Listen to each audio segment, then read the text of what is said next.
Hi, today I will test what this Odyssey U-010 stereo amplifier from the USSR time is capable of, together with the Magnat Quantum 907 floor-standing speakers.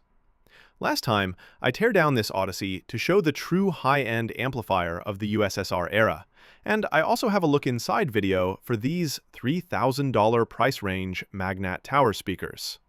But now, let's start the sound and bass test for this setup and see how each knob affects the sound.